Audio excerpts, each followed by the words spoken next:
Welcome back to my channel. Today I am doing a June wrap-up of the 5 books I read about 2 months ago.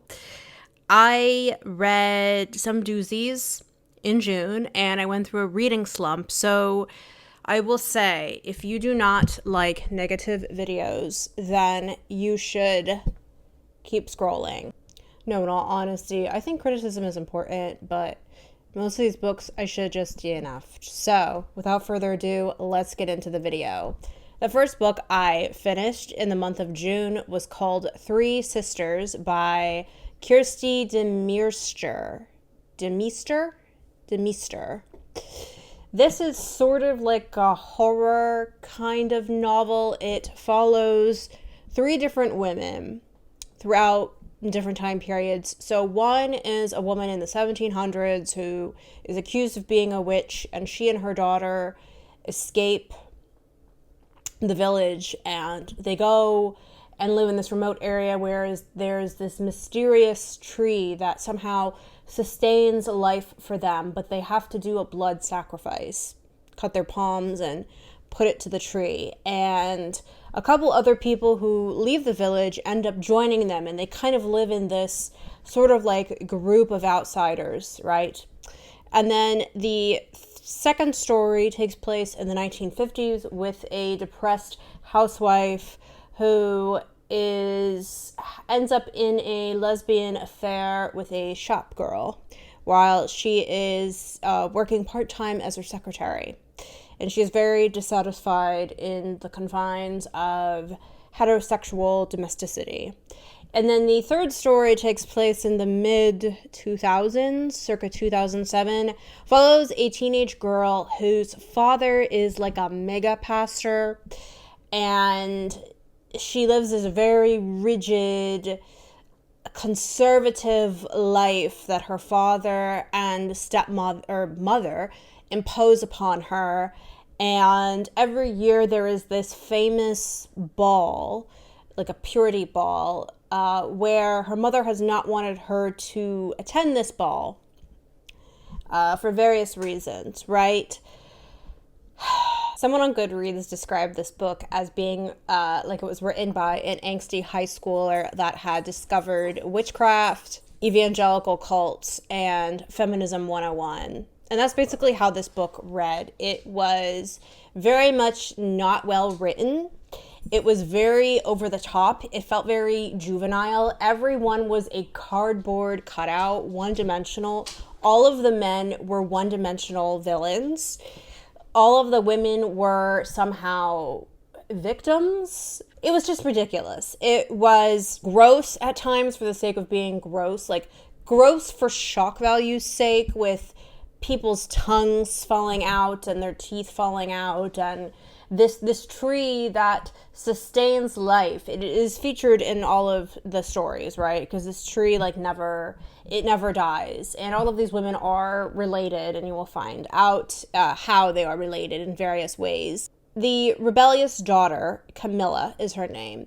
She ends up trying to figure out what is happening to the women of the town who randomly will fall under this sort of sickness where they become invalid, and her mother seems to be under the sickness and she cannot get to her. Her mom is shut away as she's trying to figure out what is going on happening to the women in her town. She is sent away to this private school. This is an actual real industry in the US, like the whole troubled teen industry that is all private and not regulated, and there's a lot of abuse that happens at these places. And so I think that's where the author was getting part of Camilla's story when she is kidnapped in the middle of the night and taken to this place which is billed as being rest for women, right? But the themes are very hitting you over the head, simplistic feminism 101.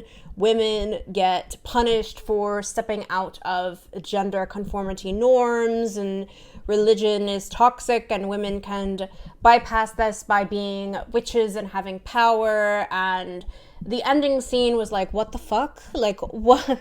Okay. Ridiculous. Poorly written. I rated it 2 stars.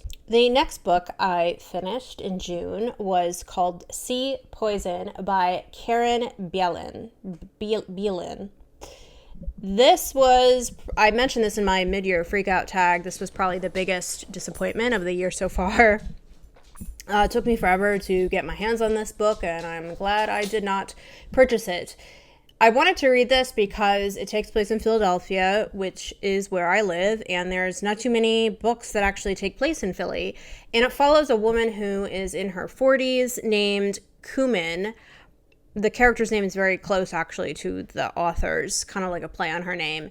And she has an autoimmune disorder that makes her have issues with her eyesight. So she goes to an eye specialist, and he does a procedure to her eyes that then triggers issues with her language and the way she processes information, I guess.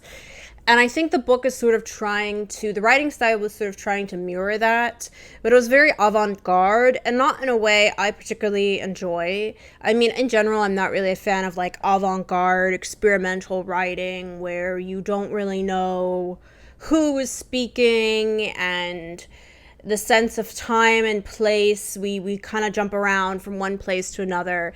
It also parodies a lot of like hipsters that you tend to find in cities, right?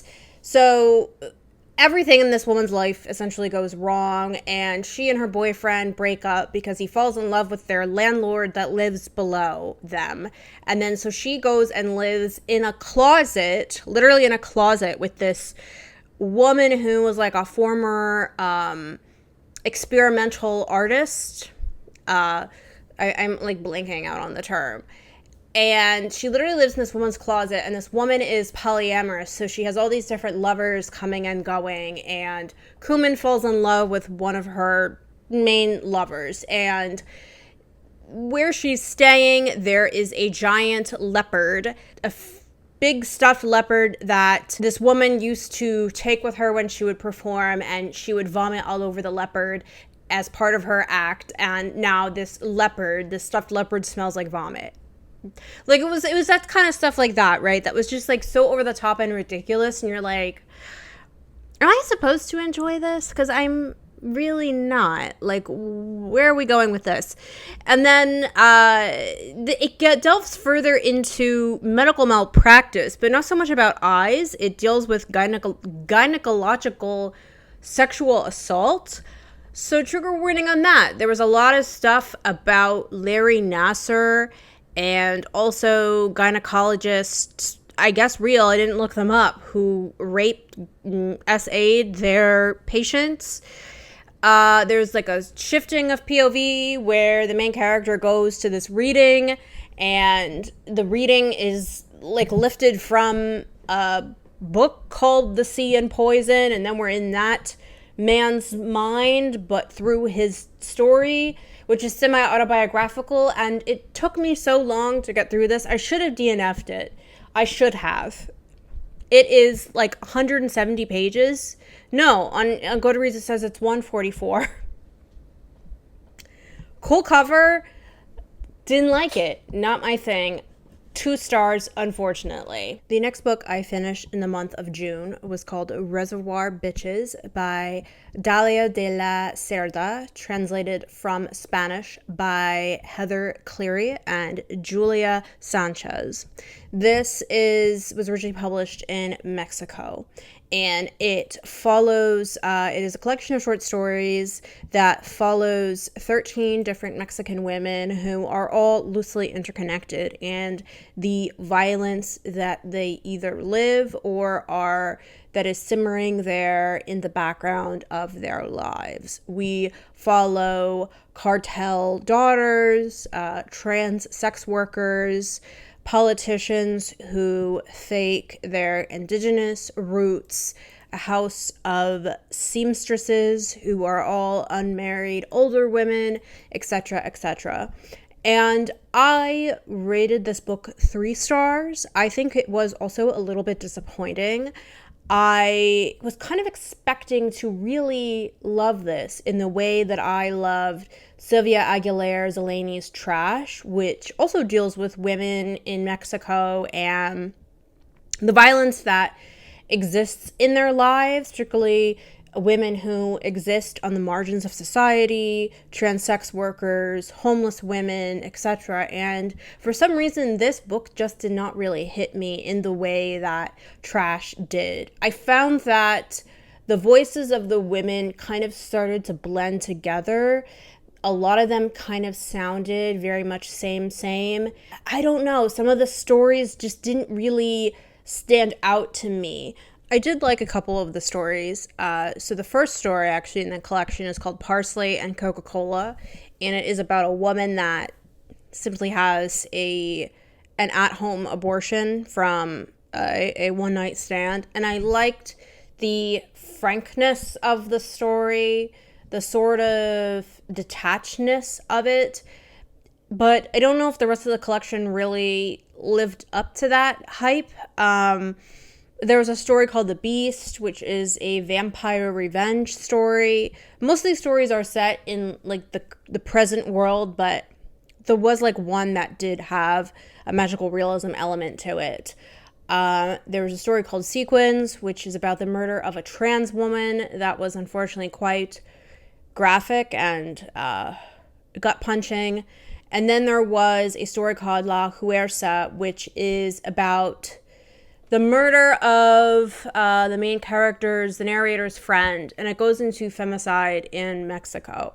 So, yes, this does have a lot of similar themes that Trash does, but I think I just liked the narrative, or I was just more immersed in the story in Trash than I was in this. And I think, like I said, some of these stories all began to blend together. There's a couple different stories that follow, like a cartel boss's daughter, and then there was like a story following her best friend, and then there was a story that was following like her bodyguard, and a lot of it, the voices just started to really blur together. So yeah, a little bit of a disappointment, unfortunately, but not a bad book, just not really something a translated work that I would necessarily recommend. So I rated it 3 stars. The next book I read was called Dream Story by Arthur Schnitzler, translated from Austrian, German, by Otto P. Schinnerer. This is the text that is the basis for the film Eyes Wide Shut with Tom Cruise and Nicole Kidman. And that is actually one of my favorite films of all time. So this was published in, I believe, 1926. So exactly 100 years ago. It's very short. It is really like novella length. And what surprised me the most about this was how closely the movie follows it. Almost scene by scene and line by line. It is crazy. I was not expecting it to match up that much. The difference in this compared to the film is that obviously the time and the place. So it takes place in like fin de siècle of Austria, I believe. And the occupations, I believe, of the names and occupations are slightly different, right? So what this book, Dream Story and Eyes Wide Shut, is about the secret societies of the rich and powerful and the weird sexual deviance that they get up to. And so we follow a man named Fridolin, who goes to this secret masquerade ball that he hears about from a friend that he randomly runs into one night. And he goes there, and then he is kicked out, and he can never go back again. And so there's a lot of repercussions that happen to him, or not happen to him, but happen after that night, right? The skepticism, I should say, that exists between him and his wife, Albertina, and their sexual desires and giving voice to those sexual desires, and past fantasies, are there consequences for being so honest, particularly when it ignites jealousy in one's partner. The only real difference, other than the setting and the place, the setting and the time of this, was that there was one character that in the film he is split into two different people. It was quite weird how uncanny this was of an adaptation. And I think that people have talked about Eyes Wide Shut more recently, only because people have mentioned how much this seems to mirror, like the secret deviant society seems to mirror the Epstein files, and Kubrick mysteriously died before, I think the film was never fully complete when it was released. And people think he took inspiration from that, but in reality, I mean, he probably did, but it was a story before that. It was a story from the 1920s, and kind of shows you that the rich and powerful have always had secret societies and kind of do whatever they want behind closed doors. The author, Arthur Schnitzler, interesting about him was that his books were banned by the Nazis and they were burned, not just because of their subject matter, frank depictions of and discussions of sex, but also because he was Jewish. So I thought that was like an interesting aside about him as well. I rated this 4 stars. I don't think it really enraptured me, again, as much as I wanted to. Maybe it's more like 3.75. I think it's just that I have seen the film so many times, so this was not really like anything that was like a reveal for me. It mirrors it so closely. So yeah, interesting, but I honestly do kind of prefer, I actually 100% prefer the film adaptation. And then the last book I read in the month of June was something I read for Pride Month, and that is called A Short History of Transmisogyny by Jules Gill-Peterson. This is a short history of transgender women and the transgender women across different time and place, and the misogyny that they face. And Jules Gill-Peterson touches on how transmisogyny is sort of like a intermixture of homophobia and misogyny and transphobia that is directed at transgender women or trans-feminine presenting people. I found this book to be not quite as, unfortunately, compelling as I had hoped. There were a couple things that I did note that I thought were interesting, how she touches on how the identities that people use to describe themselves, and the acronym, the umbrella term of LGBT is something that has sort of changed over time. It hasn't always been a stagnant term, particularly the term transgender. And she talks about how there are people who now, in hindsight, we would call trans women. People like Marsha P. Johnson and Sylvia Rivera, very famous LGBT activists, at the time did not really identify as women and sometimes called themselves gay or identified as gay men. And she talks about how the relationship of gay feminine men and trans women used to not really have as much of this clear divide as it has had in more recent history. I understand what she's saying, but I also think that, like, if you were not trans and you said this, I feel like this term has easily been, like, appropriated by TERFs. And she touches on, too, how different cultures had almost all cultures throughout history have had different people who defied, like, expected gender norms. And how, like, for instance, with colonialism, like the British colonization of India under the British Raj, people who were called the third gender, I think it's called the Hirajas, that was banned, and it was seen as something that was lesser than, that's something that Indian people needed to be enlightened. And then she ends a book on the travesti communities of Latin America, again, sort of like trans feminine people within Latin America. But I don't know, I just think that maybe it was just after reading so many consecutive books that were duds, this just really wasn't sticking with me. And I think that, I mean, maybe I should go back and like reread it at some point.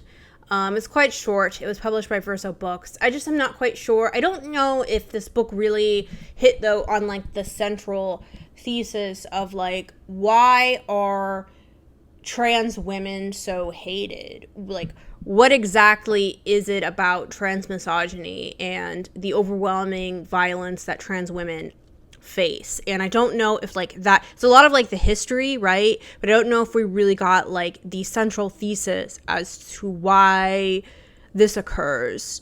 So I rated it 3 stars. Unfortunately, it was kind of like a meh, borderline a flop.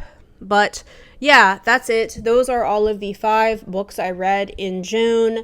And thankfully, yes, in July, I did have a much better reading month. But yeah, let me know if you have read any of these books, or if you would like to, or if you have read anything similar that you think would be better. And I will see you in the next one. Bye-bye.